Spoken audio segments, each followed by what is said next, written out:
নাম? শক্তি চক্রবর্তী। আপনাদের দোকানে কি হয়েছিল? এত লোক সরঞ্জাম দেখছি।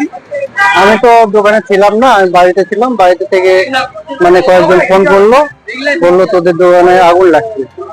তো আসলাম, আসে দেখি এরকম অবস্থা।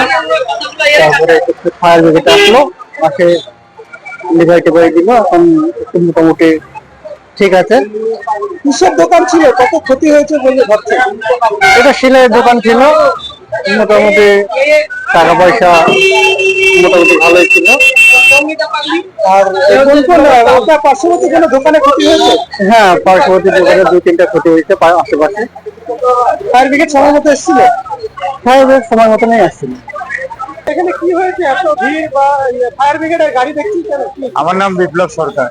এখানে একটি দোকান ঘরে আগুন লেগে যায়, সেই দোকান থেকে আশেপাশে 4-5টি দোকানে আগুন লেগে যায়।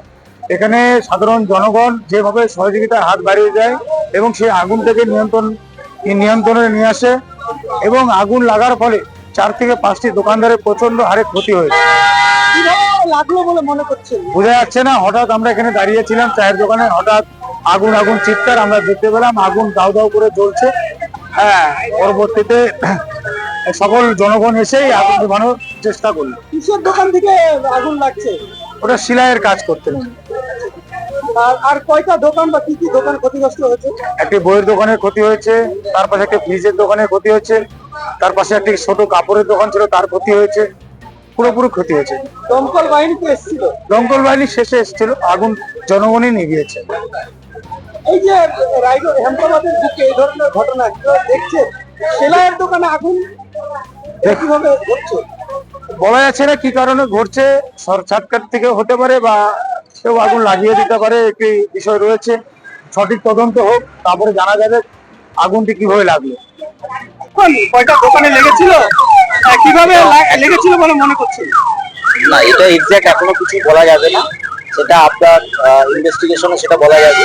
অ্যাকচুয়ালি এটা আমরা যেটা বুঝছি, মানে পার্টির সাথে কথা বলে যেটা বুঝলাম, এটা বাড়ির সরঞ্জাম, বাড়ির মধ্যেই ওনার একটা সেলাই মেশিন ছিল, সেলাই মেশিনে কাজ করছে এবং আসবাবপত্রগুলো সব পুড়ে গেছে। আমরা এসেই সেগুলো সব আগুন নিভিয়ে দিয়েছি এবং যেগুলো বেঁচে ছিল আমরা বাঁচাতে পেরেছি, সেগুলো হ্যান্ড ওভার করে দিয়েছি বাড়ির মালিকের কাছে। এখন পুরোপুরি আগুন নিভে গেছে নিয়ন্ত্রণে। রকেট ফায়ার যেগুলো ছিল আমরা মোটামুটি কমপ্লিট করে দিয়েছি। দোকান ক্ষতিগ্রস্ত হয়েছে? দোকান বলতে পাশে সাইড আছে, ওগুলো পার্সিয়ালি হয়েছে, তেমন কিছু বোঝা যায়। দুটো পাশে দোকান আছে, সেটা পার্সিয়ালি মানে ড্যামেজ হয়েছে। পরিচয়? আমি ওসি, কালিয়াগঞ্জ ফায়ার স্টেশন।